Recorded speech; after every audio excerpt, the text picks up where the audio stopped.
자, 이제 오늘 우리 사사기의 말씀, 이제 사사기 말씀 이후에 이제 룻기의 말씀 저희가 이제 하는데요.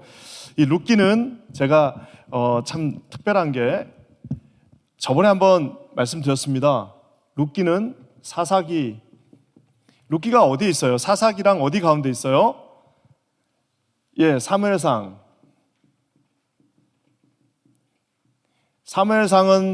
왕이 되어져 가는 과정. 사사기는 제가 그때 뭐라고 말했죠? 예, 끊임없는 정말 절망과 몰락. 그 사이에 지금 이 룻기라고 하는 말 그대로 러브 스토리가 여기 딱 들어가 있습니다. 그래서 어떤 화란의 신학자 겸 이제 목회자는 이렇게도 말했어요. 이 룻기는 말 그대로 사사기와 사무엘상 딱딱한 껍데기 가운데에 있는 진짜 진주와도 같은 것이다. 이 참 표현이 맞죠? 그러니까 사사기는 정말 잔인한 이야기입니다. 사사기에 나오는 모든 인물들은 결함을 가지고 있는 그렇게 좀 뭐라고 할까요?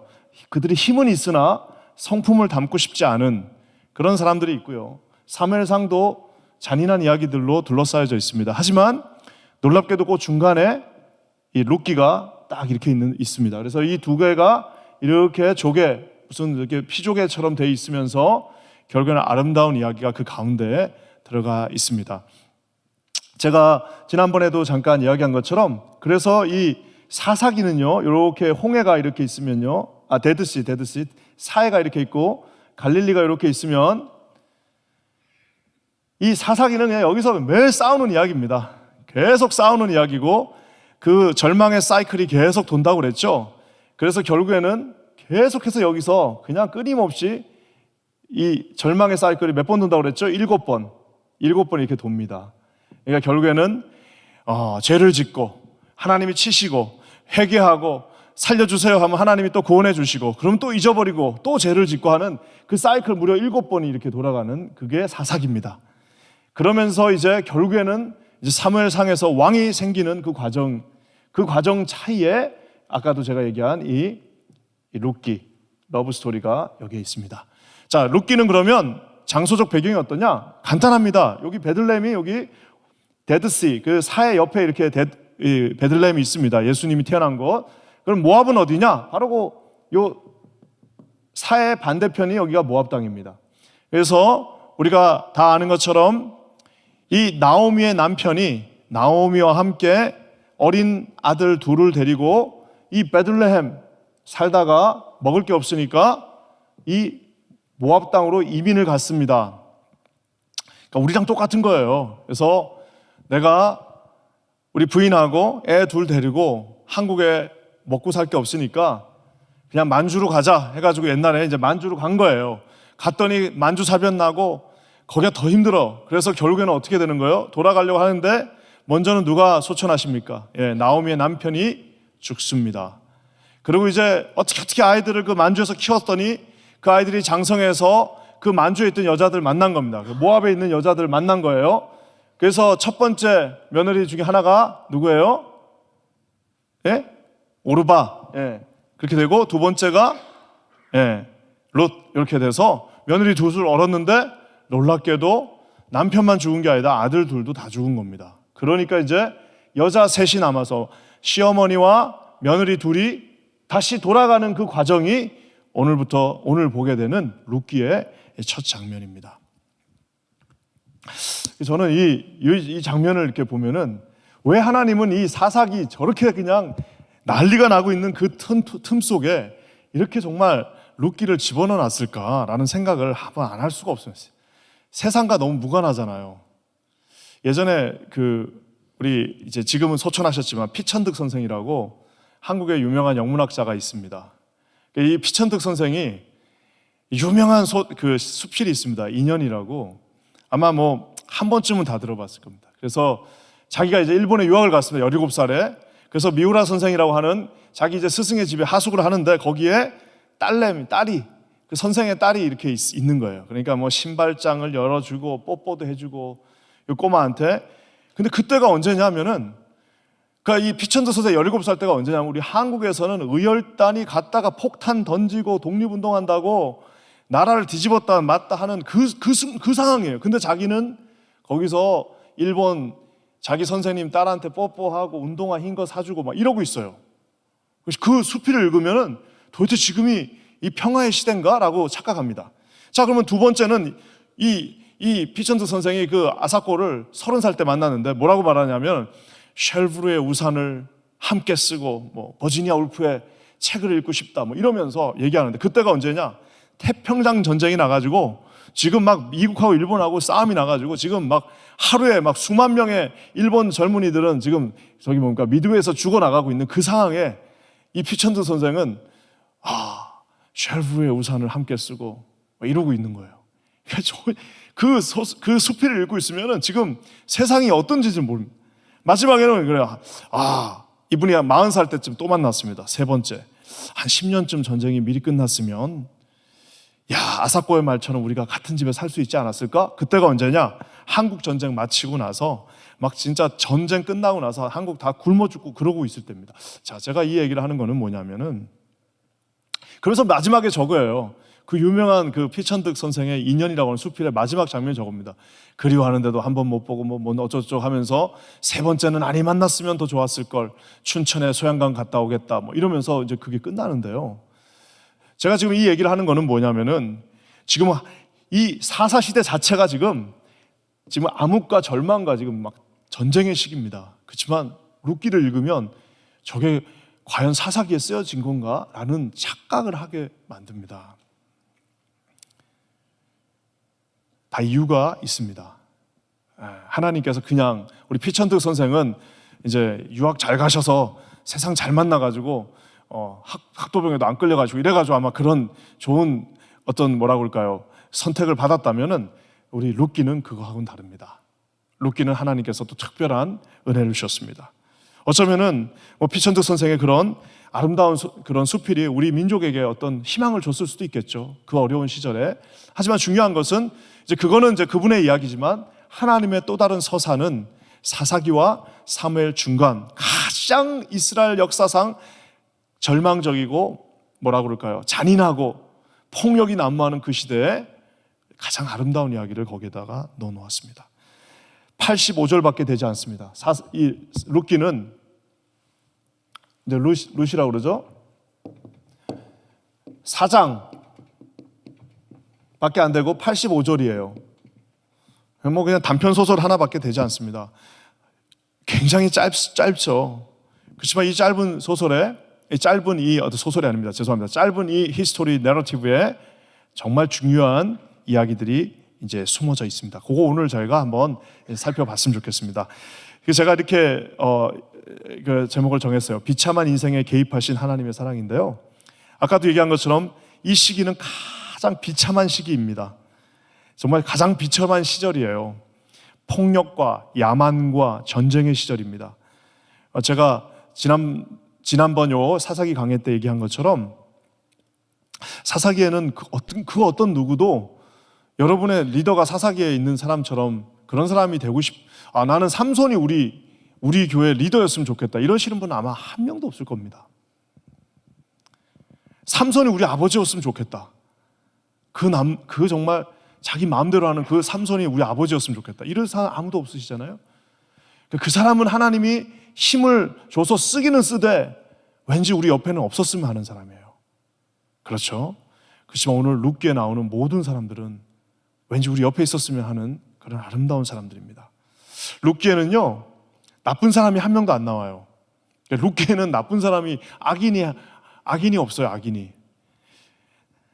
제가 저번에 우리 특세금철 때 룻기 설교를 우리 13번인가 14번을 했습니다. 그러니까 더 이상 사실 뭐 또 할 것도 없는데 어쨌든 하여튼 오늘 또 하다 보니까 많이 나왔는데 중요한 거는 룻기에는 나쁜 사람이 없어요. 딱 한 명 정말 굳이 찾자면 누구라고 저번에 제가 얘기했죠? 룻기에는 나쁜 사람이 없어. 그렇지만 정말 한 명을 찾자. 나쁜 사람, 룻기에서 제일 나쁜 사람 한 명을 찾자. 그러면 그 사람 누구예요? 아무개. 아무개가 될 수 있고요. 맞아요. 그때 아무개도 저는 하나님이라고 말하고 싶습니다. 정말 나쁜 사람 한 분을 꼽자면은 이 나옴이라고 하는 여인에게 왜 이런 고통을 줍니까? 남편 하나 데려가도 그것도 충분하지 않습니까? 그래서 그냥 남자애들 둘을 정말 온갖 고생을 해서 애 둘을, 그것도 남의 나라에서 키웠어요. 그렇게 잘 키워놨더니, 그래갖고 심지어는 이제 거기서 이제 정착하고 살려고 모압 여자 둘 데려다가 다 이제 며느리까지 삼았습니다. 그러면 이제 좀 뭔가 좀 하나님이 양심이 있으시다면 그래도 좀 축복해줘야, 축복을 안 해주셔도 최소한 내 인생에 이제 개입하지 말아주세요라고 해야 되는데, 아니 그 아들 둘 다 데려가 버렸어요. 만약에 룻기에서 가장 좀 잔인한 사람 한 명을 찾으라면 여러분 어쩔 수 없이 우리는 하나님이 아닐까라고 우리가 한번 착각하게끔 만들 법한 것이 바로 룻기. 물론 아니시죠. 그렇지만 그렇게 볼 수 있다는 겁니다. 그만큼 룻기에는 나쁜 사람이 등장하지 않습니다. 자, 그런데 그럼에도 불구하고 가장 비참한 개인이 등장하는데, 아까도 제가 얘기한 것처럼 이 나오미가 정말 비참한 인생을 살게 됩니다. 그러니까 여자 셋이서 아무런 소망이 없어요. 그러면서 이제 가장 비참한 여인인, 이제 그 중에서도 더 비참한 룻과 나오미가 이제 둘이 같이 등장합니다. 성경에는 여자의 이름으로 지어진 책이 두 권 있습니다. 어떤 게 있죠? 에스더와 룻이에요. 에스더와 룻이 있습니다. 자, 그러면 이 에스더와 룻이 있는데요, 에스더는 왕비고 얼마나 멋있어요. 그러니까 나름대로 그렇다 치는데, 우리 놀랍게도 마태복음에 나오는 5명의 예수 그리스도의 족보에는 에스더는 나오지 않습니다. 누가 나오는 거예요? 네, 이렇게 룻이 나옵니다. 5명이 누구죠? 한번 혹시 아시는 분? 다말, 또 라합, 룻, 우리아의 아내 바세바, 그다음에 마지막에 예수 그리스도의 어머니 마리아인데요. 이 5명은 제가 지난번에도 한번 언급한 것처럼 앞에다가 다 수식어를 하나씩 넣을 수 있습니다. 다말은 막장 다말이에요. 막장 다말. 다말은 정말 이거 진짜 막장 다말. 왜요? 자기 시아버지를 꼬시죠. 네. 그래서 정말 우리의 윤리로는 상상할 수 없는 겁니다. 막장 다말. 이거는 그냥 제가 지은 이름이에요. 자, 그러면은 그 다음에 다음에 누구예요? 라합이잖아요. 라합은 뭐예요? 늘 붙는 이름이 있습니다. 뭐예요? 예, 기생 라합이에요. 이거는 그냥 마태복음에 가서도 나옵니다. 그냥 정말 대단한 거죠. 자, 그 다음에 누구예요? 예, 오늘의 주인공 룻입니다. 룻은 뭐가 될까요? 예, 그냥 굳이 하자면은 그냥 모압 룻이라고 해도 됩니다. 왜? 나중에 우리가 모압이 누구의 조상인지를 한번 이제 나중에 보게 될 텐데, 그러면 알게 됩니다. 모압 룻이에요. 모압 룻.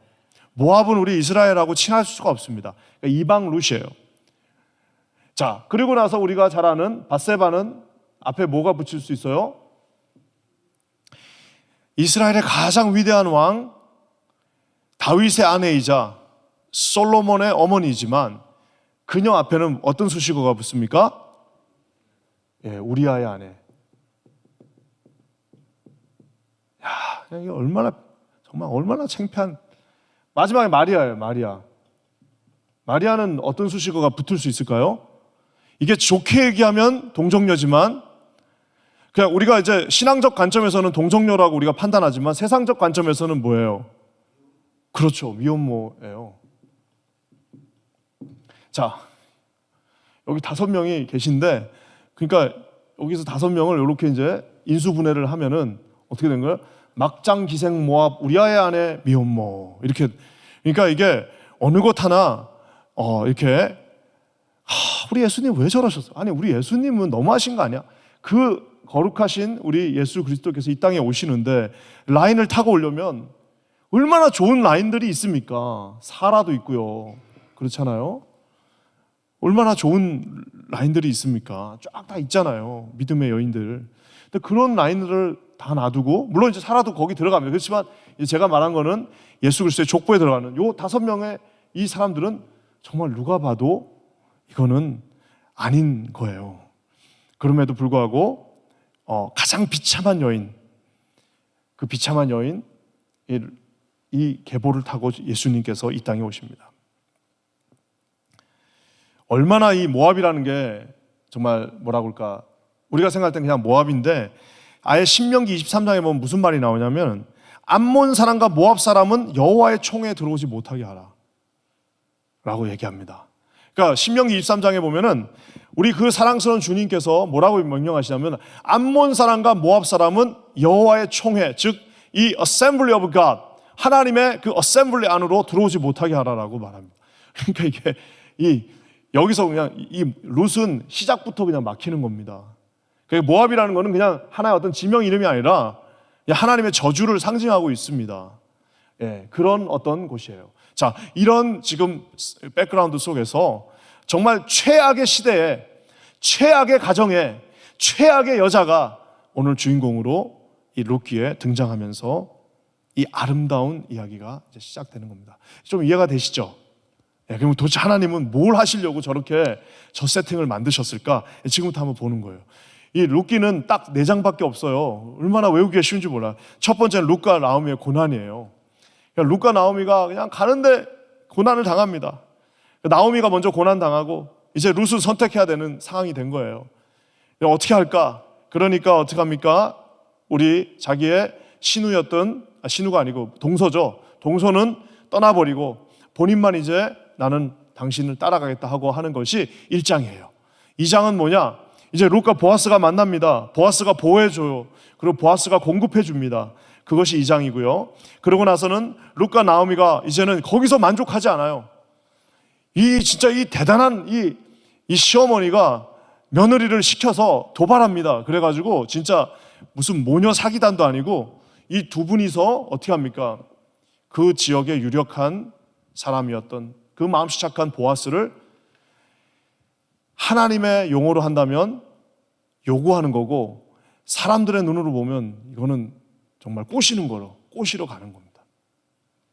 그리고 마지막에 4장의 해피엔딩으로 이제 보아스와 룻이 결혼하면서 오벳을 낳게 되고 나오미는 기쁨과, 그래서 이 룻기는 1장과 4장의 위아래가 똑같습니다.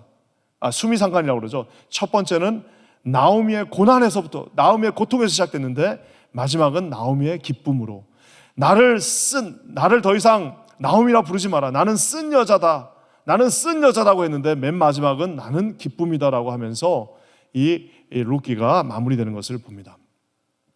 굉장히 간단하죠? 자, 그러면은 이제 핵심 주제로 오늘은 좀 간단히 한번 살펴보겠습니다. 먼저 핵심 주제는 인간은 선한가? 과연 인간은 선한가? 그렇지만 그 인간의 선함은 반드시 약점을 가지고 있습니다.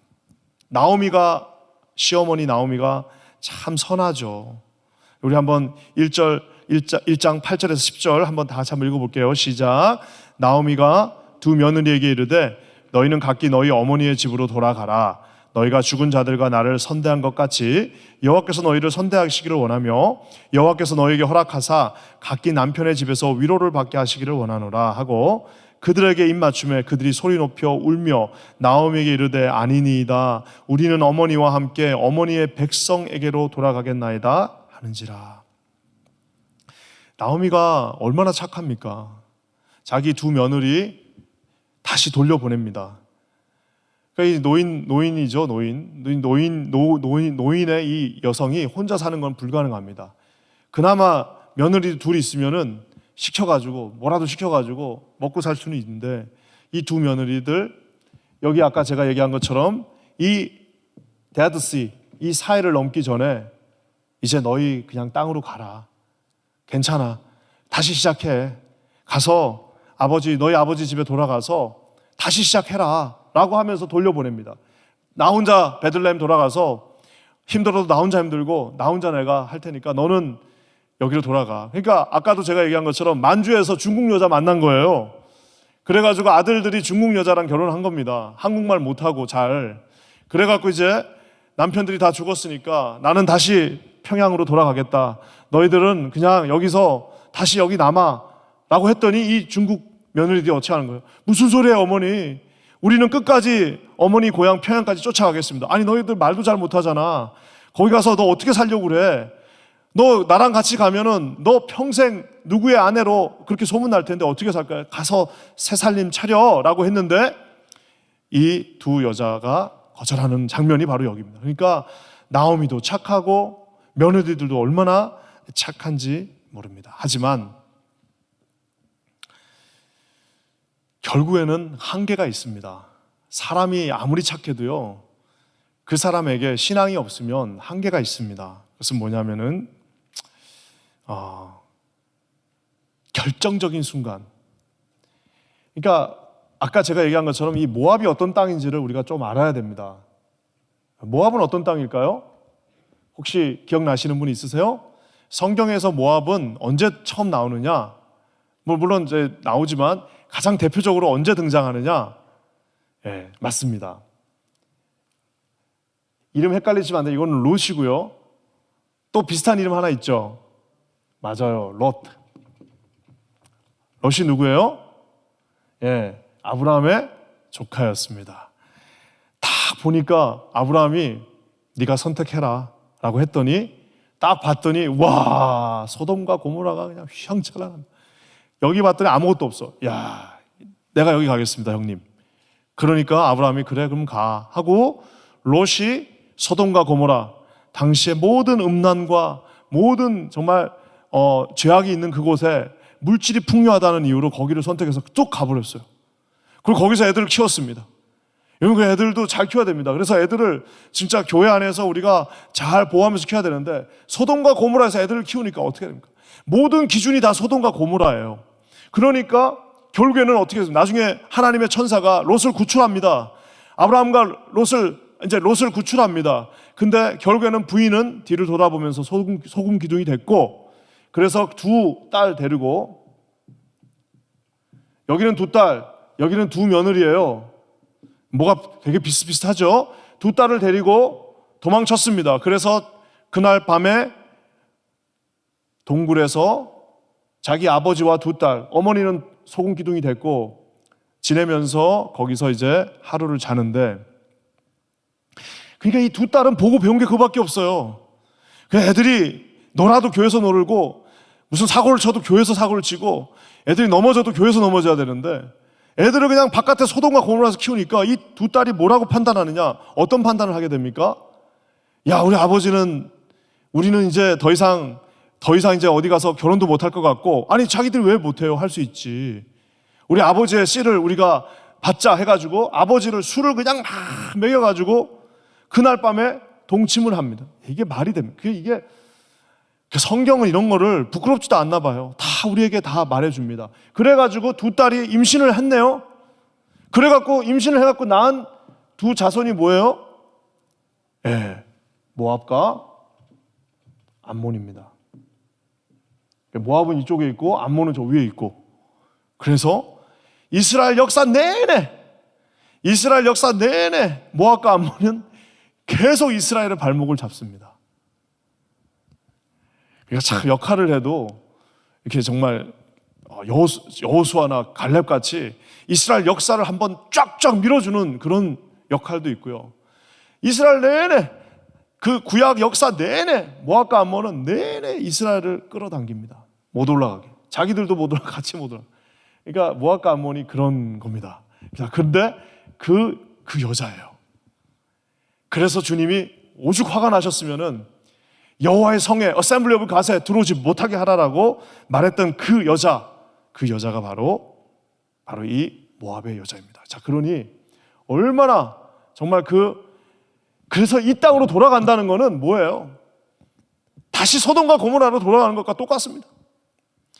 인간적인 게, 휴머니즘이 좋은 거 맞아요. 야, 내가 보니까 너 그래도 가야지 먹고 살지 않겠냐? 너 그래도 가야지 다시 새 출발할 수 있지 않냐? 아무리 새 출발이 좋고 아무리 먹고 사는 게 중요해도 어떻게 이 땅으로 다시 돌아갑니까? 저와 여러분이 노 터닝 백, 제가 얼마 전에도 한번 설교 때 인용한 것처럼 노 터닝 백, 우리는 노 터닝 백이에요. 노 터닝 백, 돌아갈 곳이 없어요. 우리는 이제 더 이상 옛날 우리가 살던 그 모습으로 돌아갈 수 없습니다. 왜? 이게 저 모압으로 돌아가는 겁니다.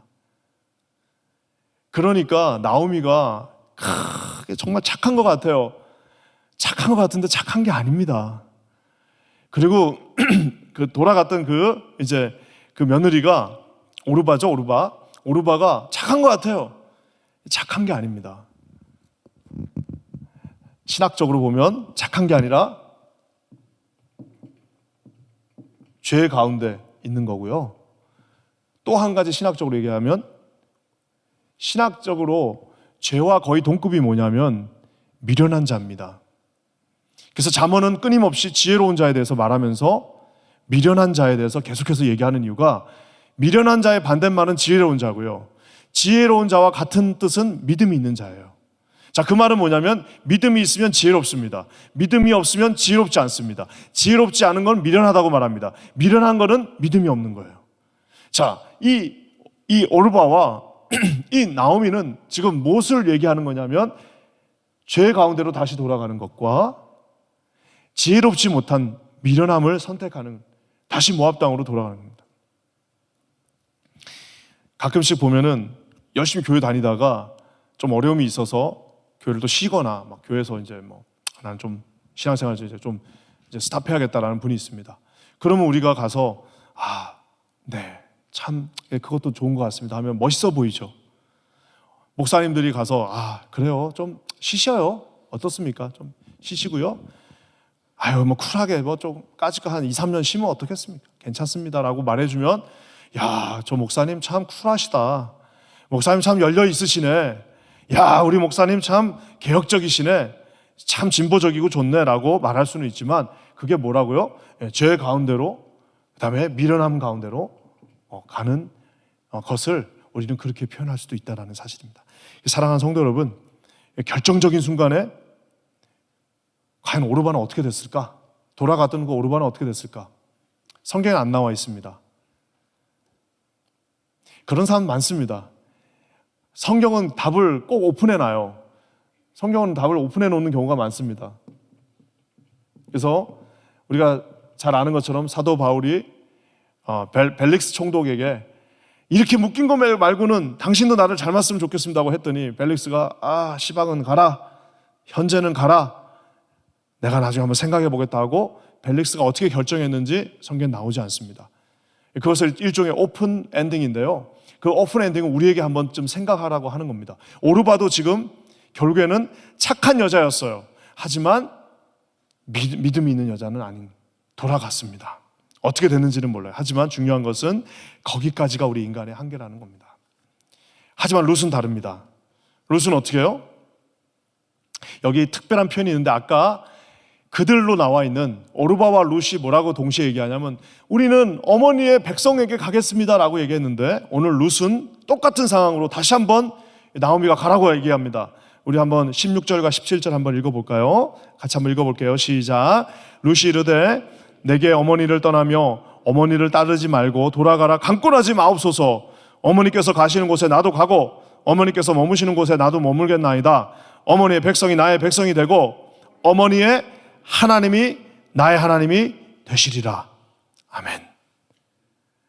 여기서 이제 오르바하고 같이 있었을 때는 난 당신의 백성이 되겠다까지 얘기했는데, 이제는 뭐라고 얘기하는 거예요?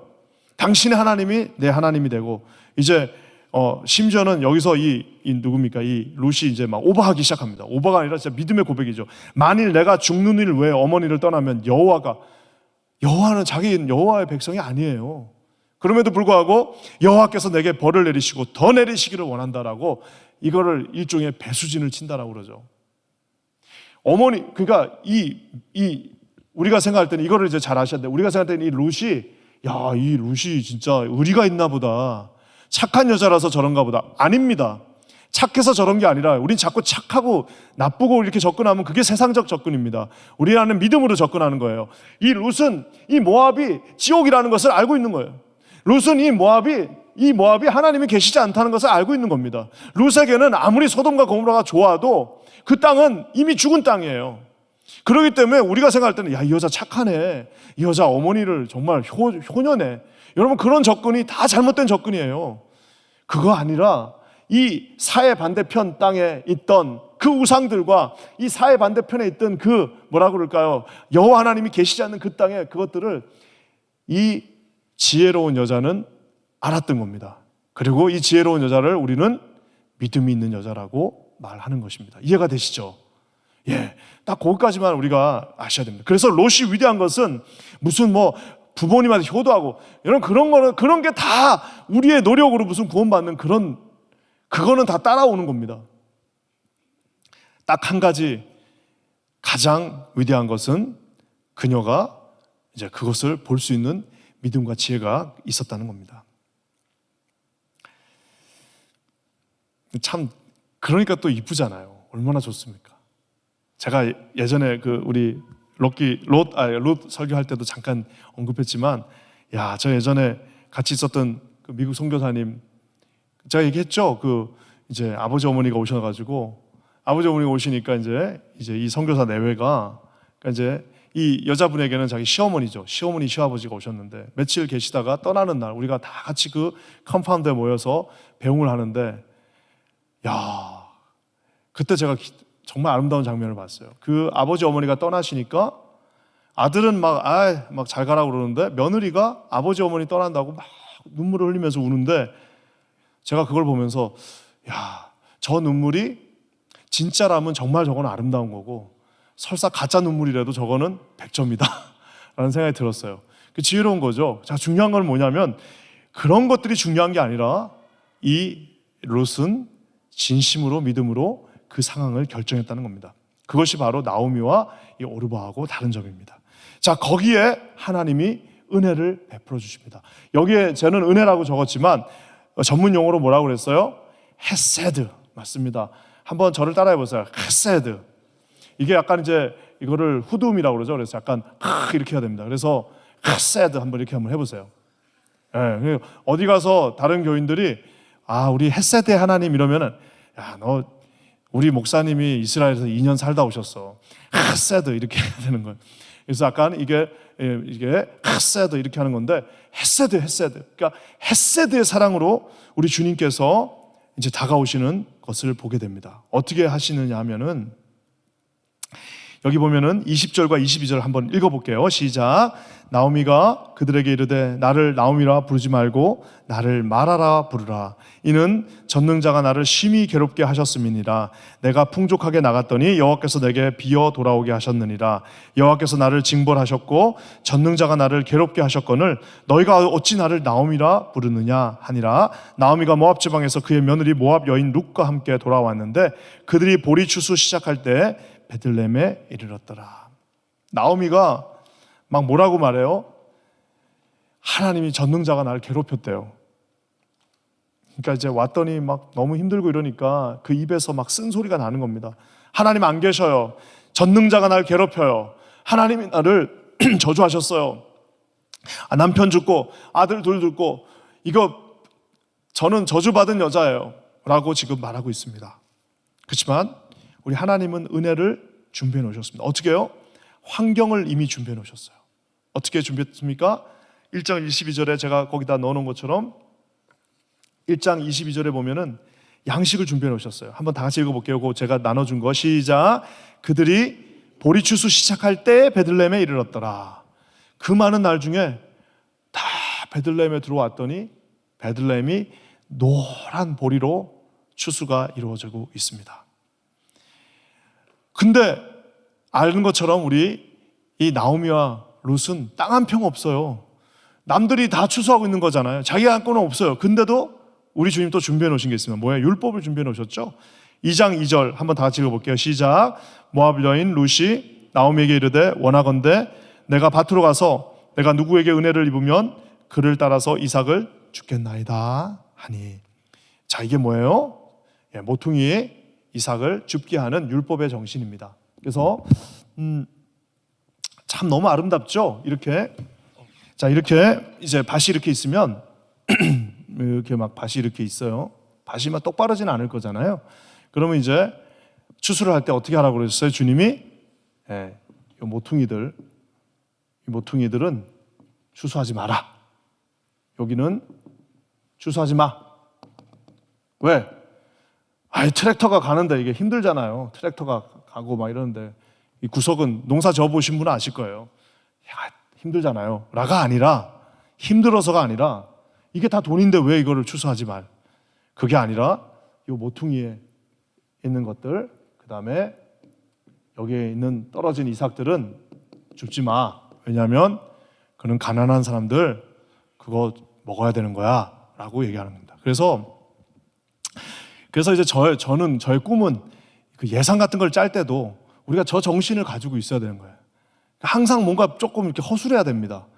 교회는 약간 빈틈이 있어야 됩니다. 누구나 와서 좀 이렇게 우리한테 와서 뭘 좀 가져갈 게 있어야 되는 거예요. 여러분, 그게 진짜 아름다운 교회입니다. 자, 이게 바로 그 율법의 정신. 아니, 율법도 가지고 있는 정신을 예수 그리스도의 보혈로 새로 거듭나는 우리가 이거보다는 더 많이 갖고 있어야 되는 거죠. 그러니까 주님은 어떻게 하셨어요? 이게 율법의 정신입니다. 모퉁이 다 놔두고 이삭 조금 뿌려놔라. 저거 가져가지 마라. 그러면 내가 너에게 보낼 만큼 다 축복해 줄 테니까 저 정도 놔둬라고 하셨어요. 자, 근데 우리 예수님은 우리한테 뭐라고 말해요? 이거하고는 비교되지 않게 겉옷을 어느 게 먼저였죠? 속옷을 달라 하면 이 겉옷까지 주는 거예요. 반대인가? 겉옷을 달라고 그러면 속옷까지 주라고 말씀하신 건 뭐예요? 하여튼 옷을 다 주래요, 그냥. 그러니까 지금 이 율법의 정신을 뛰어넘는 거죠. 어쩌면은 우리 주님은 이제 이런 것들을 준비시켜 놓으셨습니다. 그래서 환경을 이미 다 준비해 놓은 거예요. 만약에 이 나오미하고 룻이 베들레헴으로 안 가고 삼손 고향으로 갔다고 생각해 보세요. 갔더니 삼손이 거기, 보아스가 없고 삼손이 거기 있어. 그럼 어떻게 되는 거예요? 야, 룻 이쁘네. 너 일로 와봐. 이렇게 되는 거예요.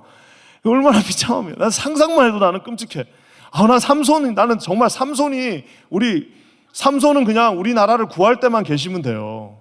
삼손은 그냥 힘쓸 때만 있으면 되는 거예요. 삼손이 정말, 교회에 삼손은 없어야 돼요. 삼손은 그냥 정말 필요할 때 한 번만 딱 와주고 그래야 되는 겁니다. 만약에 보아스가 거기 그 착하고 그 성숙하고 그 정말 아름다운 배려하는 보아스가 거기 안 있고 갔더니 삼손이 거기에 머리 쫙 휘날리면서 삼손이 있다고 생각해봐요. 그게 딴 게 비극이 아니라 그게 가장 큰 비극입니다. 다윗도 만만치 않아요. 거긴 보아스가 있어야 되는 거예요. 왜? 야, 봤더니 조금 더 넉넉하게 줘라. 그 마음이 있는 사람이 있어요. 제가 오늘 나눠준 그림 있죠? 그 그림 한번 볼까요? 이게 이제 그 유명한 오장 밀레라고 그러죠. 밀레의 작품입니다. 우리가 밀레 작품 하면은 그 밑에 거 밀레 작품 하면 우리가 아는 게 두 개 있습니다. 하나는 이삭 줍는 여자들, 또 하나는 뭐냐면 만종 이렇게 기도하는 거. 그 두 개는 잘 알아요. 그래서 사실 이삭 줍는 저 여자들도 사실은 굉장히 그 디테일로 들어가면은 저기도 참 할 말이 많습니다. 그렇지만 이제 오늘 그거 중요한 게 아니니까 사실 좀 알려지진 않았지만 여기 보면은 그 Harvester's Resting이라고 이제 일꾼들의 쉼이라는 첫 번째 작품이 있어요. 저 작품을 보면은 일꾼들이 지금 막 농사지면서 지금 막 신나게 먹고 있어요. 그래서 저기 보면은 참 기뻐요. 막 뭐가 풍성합니다. 근데 지금 저 오른쪽 끝에 모자 쓰신 분 한 분이 어떤 여자 데리고 가고 있죠. 저 모자 쓰신 분이 누구일 것 같아요? 그렇죠, 보아스죠. 그리고 저기 쭈삣쭈삣 갈까 말까 하면서 이렇게 손 벌리고 있는 저 파란색 두건 쓰신 여자분이 누구세요? 룻이에요. 사실 이 작품이 저는 더 좋아요. 왜? 이 보아스가 친절하게 룻을 데려오는 거예요. 너 어디 딴 데 가서 먹지 말고 여기 내 사람들이 먹고 있는 그 자리로 와라 하면서 누구를 데려오는 거예요? 모압 여인. 전혀 여기에 어울리지 않는, 전혀 자격이라고는 일도 없는, 여기 있어서는 안 되는, 저기에 어울릴 수 없는 사람을 끌고 오면서 괜찮아, 여기 구석터기에다가 내가 많이 해놨으니까 아주머니 저거 가져가세요. 아주머니 보니까 외국에서 오신 것 같아갖고 말도 잘 못하시고, 아주머니 내 얘기 들어보니까 지금 굉장히 힘들게 어머니 노모 모시고 있는 것 같은데 여기다가 내가 조금 더 깔아놓을 테니까 가져가세요라고 율법을 준비한 겁니다. 보아스도 좋지만 보아스보다 그 율법을 주신 하나님이 더 중요한 겁니다. 얼마나 아름답습니까? 그뿐만 아니라 주님은 환경만 아니라 사람을 준비해 놓으셨어요. 제일 중요한 건 보아스의 마음입니다. 2장 8절과 9절을 우리 한번 읽어볼게요. 시작. 보아스가 룻에게 이르되 내 딸아 들으라. 이삭을 주우러 다른 밭으로 가지 말며 여기서 떠나지 말고 나의 소녀들과 함께 있으라. 그들이 베는 밭을 보고 그들을 따르라. 내가 그 소년들에게 명령하여 너를 건드리지 말라 하니라. 목이 마르거든 그릇에 가서 소년들이 길어온 것을 마실지니라 하는지라. 정말 착한 사람을 만난 거죠. 저는 우리 사랑하는 모든 성도들에게 이런 놀라운 축복이 함께하기를 간절히 기도합니다. 그러니까 여러분, 우리 인생에서 진짜 이웃 사촌이라고 좋은 이웃, 좋은 순장님, 우리 순장님이 삼손 같은 순장님이야. 힘은 세신데 그냥 막 그러면 얼마나 힘들겠어요. 어떻게 기도하셔야겠어요? 하나님, 나에게 보아스와 같은 그런 사람 좀 붙여주십시오. 보아스와 같이 그냥 하나님의 사람, 성품이 있는 그 사람을 나에게 주십시오라고 우리가 기도할 수 있습니다. 그러면서 이 보아스의 하나님은 또 뭐라고 말씀하시냐면요, 2장 12절 말씀은 다윗이 두고두고 시편에서 쓰는 표현입니다. 우리 2장 12절 한번 읽겠습니다. 시작. 여호와께서 내가 행한 일에 보답하시기를 원하며 이스라엘 하나님 여호와께서 그의 날개 아래에 보호를 받으러 온 너에게 온전한 상 주시기를 원하노라 하는지라. 저 날개 아래 보호를 받는다는 저 표현은 시편에 끊임없이 등장합니다. 날개 아래에서 보호를 받는다. 저거는 그러니까 다윗의 증증증 할아버지죠. 그러니까 할아버지의 할아버지였던 이 보아스가 했던 말입니다. 보아스가 했던 그 말을 다윗이 밑에 그 집안에 내려가는 하나의 관용어가 된 거예요. 그러니까 어떤 집은 아유 이 빌어먹을 녀석들 하면서 그게 하나의 그냥 입에 붙은 말이 돼버렸어. 그 집안에 가면 전부 다 빌어먹어야 돼. 근데 어떤 집은 갔더니 와, 빌어먹으리 아니면 뭐예요? bless you. 빌어먹으리 아니라 같은 비인데 하나는 빌이고 하나는 bless you 하는, 정말 내가 너를 축복하는 집안일 수 있는 거예요. 그러니까 이 집안은 뭐예요? 여호와의 날개 아래 거하기를 원한다. 그러니까 다윗의 시편 곳곳에 이것이 나중에 등장하는 것을 보게 됩니다. 그러니까 보아스의 하나님이죠. 마치 하나의 예언하듯이. 그래서 참 요즘은 카톡이 있어서 정말 쉽잖아요. 옛날에는 다 일일이 편지 써서 보냈지만 요즘은 카톡입니다. 그래서 어떻게 할 수 있어? 우리는 누군가를 축복할 수 있습니다. 카톡 하나를 보내도 그냥 용건만 간단히 한다고 진짜 그냥 용건만 딱딱 보내는 게 아니라 용건 다 보내고 나서 마지막에 하나님이 당신에게 샬롬을 주시기를 원한다. 하나님이 당신을 축복해 주시기를 원한다. 하나님이 당신을 그 날개 아래 온전한 상 주시기를 원한다 라고 하면 어떻게 되는 거예요? 그 사랑이 그에게 합당하지 않으면 너에게로 돌리겠다라고 주님 말씀하신 겁니다. 그래서 오늘 이 보아스의 이 현명한 어떤 그 모습이 있습니다. 그래서 보아스의 하나님이 이런 물질적인 축복뿐만 아니라 영적인 축복도 함께 주는 것을 우리가 보게 됩니다. 여기서 끝나지 않습니다. 이 룻기는 여기까지만 해도 아름다운데 여기서 룻기가 끝나면 그 룻기가 그냥 그저 그런 이야기예요. 하나가 더 있습니다. 그것은 바로 하나님의 리뎀션, 구속이 있습니다. 시어머니가 도발적인 제안을 합니다. 제가 한번 밑에 찾아봤어요. 이게 이제 우리가 속된 말로 작업을 건다라고 하죠. 작업복이 있고요. 작업 장소, 작업 타이밍, 작업 포인트 한번 찾아볼게요. 지금부터. 한번 우리 3절부터 한번 읽어보겠습니다. 시작. 그런즉 너는 목욕하고 기름을 바르고 의복을 입고, 여기까지가 작업복이에요. 목욕하고 기름 바르고 의복을 입고 남자를 꼬시러 가야 되는 거야. 그 다음에 작업 장소가 어디예요? 시작. 타작 마당에 내려가서 조용하고 사람이 없어요. 밤에 거기 내려가라고 지금 누가 가르치는 거예요? 여자 자기 그 룸메이트, 기숙사 룸메이트가 가르치는 게 아니라 자기 시어머니가 지금 말하고 있는 겁니다. 타이밍도 있습니다. 뭐라고 나와 있습니까? 시작. 그에게 보이지 말고 그가 누울 때까지 그가 누운 곳을 알았다가 어떻게 하라고 그래요? 죄송합니다. 먹고 마시기를 다 하기까지는 그에게 보이지 말고. 타이밍이 중요한데 그 사람이 먹고 마실 때까지는 옆에 가지 말라고 말합니다. 그러면서 포인트도 딱 찍어줘요. 뭐라고 얘기해요? 그가 누울 때 너는 그가 눕는 곳을 알았다가 들어가라. 사람들 여러 명 있는데 딴 남자한테 가면 안 되니까 딱 그 보아스가 있는 것을 보고 가라라고 어머니가 자기 엄마도 아닌 시어머니가 말하죠. 그러면서 심지어는 작업 방법까지 가르쳐줘요. 뭐라고 하냐면은 그의 발치 이불을 들고 거기 누워라. 그러면서 마지막에는 심리 작전까지 가르쳐줍니다. 뭐예요? 다 하고 나면 더 이상 네가 서두를 게 아니라 그가 네 할 일을 너에게 알게 하리라.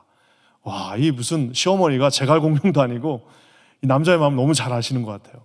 근데 중요한 거는 이렇게 한 것들이 나쁜 것이 아니라는 겁니다. 성경은 이것을 나쁘게 보지 않고 있다는 겁니다. 똑같아요. 유다가 다말이 자기 시아버지를 꼬신 그 행동을 나쁘게 보지 않았다는 것이 성경이 이상한 거예요. 오늘 똑같습니다. 이 지금 시어머니가 이런 모든 것들을 지적해주면서 그 보아스에게 가서 반드시 우리가 보아스의 가족이 되어야 된다라고 하는 그것을 놀랍게도 성경은 나쁘게 보지 않고 그것을 하나님의 리뎀션, 구속의 스토리라고 보고 있다는 겁니다. 그러니까 며느리가 도발적으로 그 행동을 하고 보아스는 아주 현명하게 아주 아름답게 고엘이라고 그러죠. 고엘 제도, 즉 내가 기업을 무르겠다라고 말하면서 여기 보면은 그런 표현이 나옵니다. 너 저기 지금 가면은 그러니까 날이 샌 다음에 가라라고. 그러니까 뭐라 그럴까요? 참 빛의 자녀라고 해야 되나? 그러니까 날이 다 샌 다음에 지금 나가지 말고 그때 돌아가라라고 하면서 이 현명한 보아스가 룻을 구원하는 것을 보게 됩니다. 사랑하는 성도 여러분, 이게 그래서 이 룻기 같은 경우는 우리가 한번 여러분 집에 가셔서 한번 이런 눈을 가지고 한번 읽어보세요. 그럼 얼마나 놀라운지 몰라요. 그래서 결국에는 컨클루전은 이 룻기의 컨클루전. 이 왜 룻을 그러면 아까도 제가 얘기한 것처럼 이 왜 룻기를 왜 그 진짜 무서운 이 뭡니까 이 사사기와 이 무서운 사무엘 이 상에다가 가운데다가 왜 이 룻기를 집어놨느냐라고 물으신다면 결론은 효도를 배우라, 착한 여자가 오래 산다, 뭐 이런 그런 거 다 답이 아닙니다. 룻기의 유일한 답은 뭐예요? 결국 보아스가 룻을 통하여 누구의 조상이 되는 거예요? 다윗의 조상이 되는 것입니다.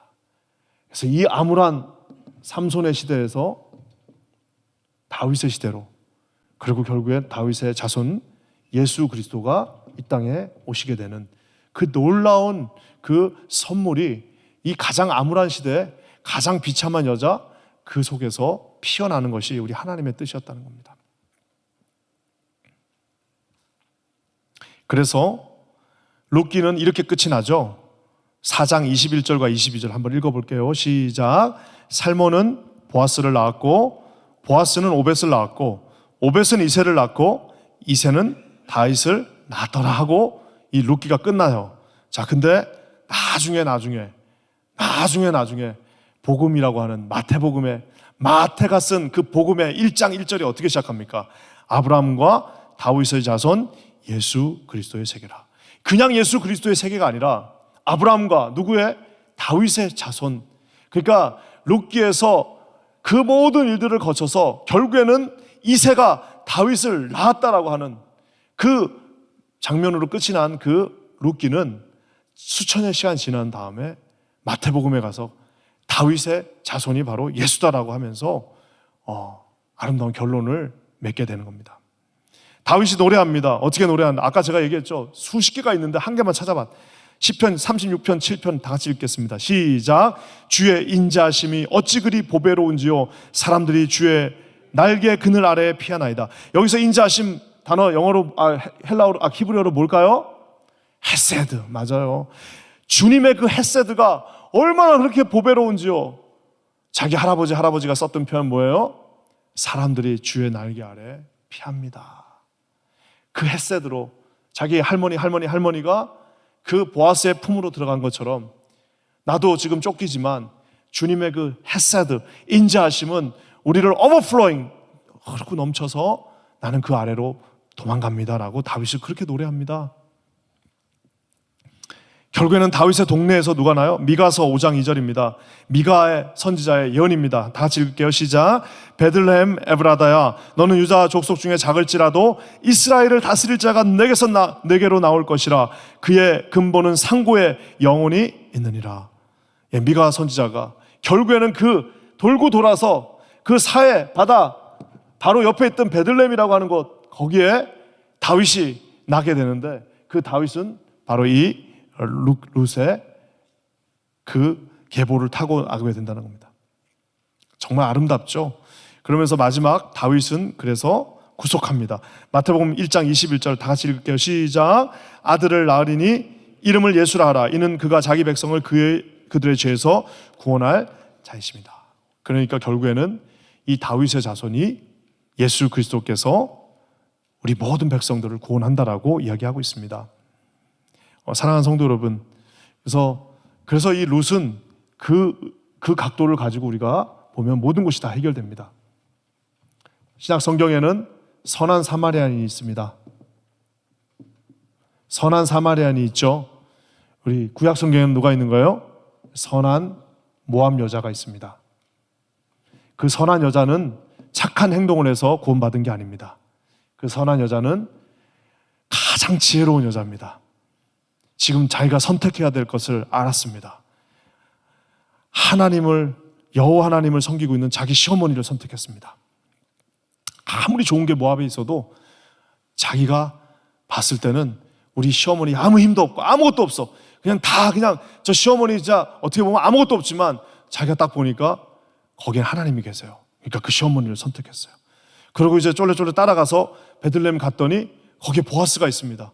딱 보니까 믿음으로 저 사람이 우리를 일으켜줄 사람이다라고 믿음을 가지고, 시어머니가 시키는 걸 얼마나 굴욕적입니까? 그게 좀 이상하죠. 그렇지만 믿음으로 그 일을 했습니다.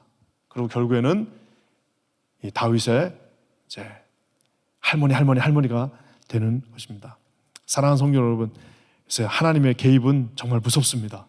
하나님은 결국에는 이 룻과 보아스 가문에 개입하셔서 이 놀라운 일들을 이루시고 우리 모두를 구원하십니다. 저는 우리 킨자한인교회 이 금요일 날 이것을 찾은 우리 사랑하는 모든 성도들이 이런 룻과 같은 정말 그리스도인 명문 가정들 되시기를 주의 이름으로 간절히 축원합니다. 명문 가정은 어떤 게 명문 가정이냐? 똑똑한 것이 명문 가정입니다. 지혜로운 가정이 명문 가정입니다. 자, 지혜로운 것은 딱 보고 어디다 투자하면 돈을 벌까? 그게 지혜가 아닙니다. 어디에 손을 잡는 것이 하나님의 손을 붙잡는 것인가? 지금 나는 어디를 쫓아가야 될 것인가? 지금 나는 하나님이 무엇을 원하시고 있는가를 보고 판단할 수 있어야 합니다. 우리 사랑하는 자녀들의 우리가 교육의 목표도 그겁니다. 우리가 교육부를 지금 열심히 하고 있습니다. 그 목표가 뭐예요? 이 아이들이 세상 것들을 잡는 것이 아니라 하나님 것들을 어디 가나, 맨하탄에 있어도 상관없고 저기 켄터키 시골에 가도 상관없고 저기 알라스카 구석에 가도 상관없어요. 세계 어디 갖다 놔도 하나님이 계신 그것을 잡을 수 있는 그 지혜의 눈만 있다면, 사랑하는 성도 여러분, 우리 모든 자녀들은 룻과 같이 승리할 줄 믿습니다. 우리 모두에게 그런 은혜가 함께 하시기를 오늘 주님의 이름으로 간절히 축원합니다. 기도하겠습니다. 하나님 감사합니다. 저 딱딱한 사사기와 사무엘상 가운데에 주께서 아름다운 룻기를 놓아놓으시고 내가 세상 모두를 심지어 모압이라 할지라도 구속하겠다고 하신 주님의 그 사랑을 우리가 다시 한번 봅니다. 주 성령께서 이 자리에 함께 하셔서 깨닫게 하시고 지혜를 주시고 미련치 않게 하셔서 이 모든 일들을 이룰 수 있는 저희들 되게 하여 주시옵소서. 주님께 감사드리며 예수님의 이름으로 간절히 기도합니다. 아멘.